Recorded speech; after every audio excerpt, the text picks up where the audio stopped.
प्यारे छात्र छात्राओं, नमस्कार, सुप्रभात। आज हम पुनः +1 कक्षा के इतिहास विषय पर एक और वीडियो क्लिप के साथ हैं आपके।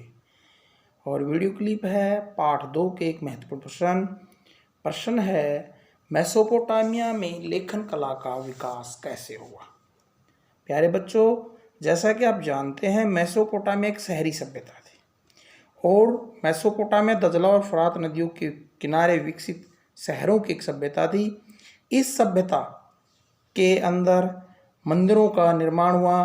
कुछ शहर मंदिरों के आसपास हुए, कुछ शहर राजधानी नगर के रूप में विकसित हुए थे और कुछ शहर व्यापारिक नगर के रूप में विकसित हुए। इन शहरों के अंदर जो विशेष रूप से जो मंदिर थे, वहाँ पर पढ़ने और पढ़ाने का कार्य होता था और लेखन कार्य भी होता था। अब प्रश्न यही पैदा होता है कि यहाँ पर लेखन कला का विकास कैसे हुआ था। प्यारे बच्चों, सबसे पहले सुमेरियन लिपि का यहाँ पर आगमन हुआ।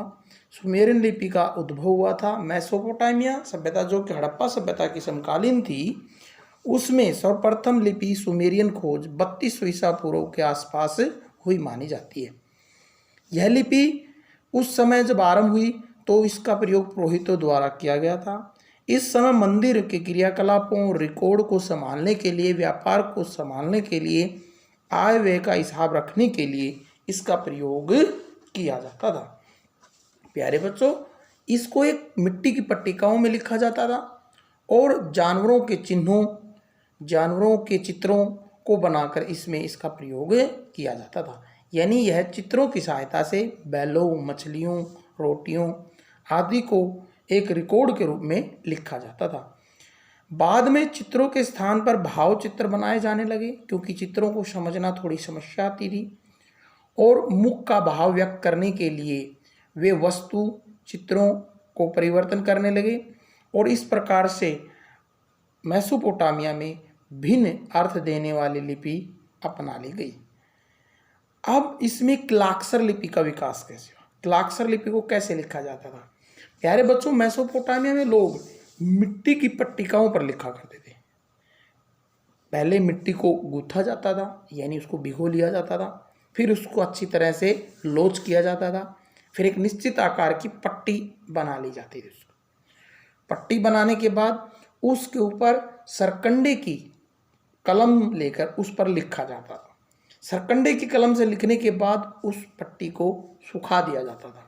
सुखाने के बाद उस पट्टी को आंच में पका लिया जाता था। इस प्रकार से जो लेखन कार्य हुआ वो क्लाक्सर लिपि लेखन कार्य कहलाता है। इसका फायदा ये हुआ कि पट्टिकाओं पर लिखने से उन्हें न तो जलाया जा सकता था, न ही वो खराब होते थे, जल्दी नष्ट नहीं होती थी। दूसरा, इन्हें परिवर्तित नहीं किया जा सकता था, यानी अब उसको कोई बदल नहीं सकता था, वो कि पक्की हो जाती थी हाथ में पकने के बाद। तीसरा, इससे फायदा ये होगा, एक स्थान से दूसरे स्थान पर ले जाना इन्हें आसान होता था। ये इससे पहले पेपराइस जो पेड़ होता था उस पर लेखन के प्रमाण मिस्र और दूसरी जगह से मिले हैं, वो नष्ट हो जाते थे पत्ता कुछ समय बाद, तो वो समस्या थी। लेकिन अब इस पट्टिकाओं पर लिखने से वो नष्ट नहीं होते थे, लंबे समय तक अब तक वो सुरक्षित हैं। इन ऐसी हमें 5000 से अधिक पट्टिकाएं उस समय की मिली हैं, जिनसे हमें पता चलता है कि यहाँ पर चित्रमय लिपि के साथ क्लाक्सर लिपि का किस प्रकार से विकास हुआ। प्यारे बच्चों, शुरुआत में जो सुमेरियन लिपि थी वो 2400 ईसा पूर्व तक उसका प्रभाव रहा, लेकिन 2400 ईसा पूर्व में आकर एक नई भाषा का विकास हुआ जो अक्दी भाषा के नाम से जानी जाती है। बाद में इस अक्दी भाषा से धीरे धीरे 1400 ईसा पूर्व में आते आते एक नई भाषा निकली जिसे अरामाइक भाषा के नाम से जाना जाता है और 1000 ईसा पूर्व के आसपास अरामिक भाषा जनसाधारण लोगों की व्यापक भाषा बनती चलेगी। मेसोपोटामिया में भाषा का विकास तो हुआ, परंतु साक्षरता की दर कम पाई जाती है। इसके पीछे कारण ये माना जाता है कि मेसोपोटामिया की जो लिपि थी उसमें 200 के करीब वर्ण थे। इतने वर्णों को हर आदमी समझ नहीं पाता था। इस कारण से वहाँ पर आम लोग भाषा को सीखने में कठिनाई महसूस करते थे।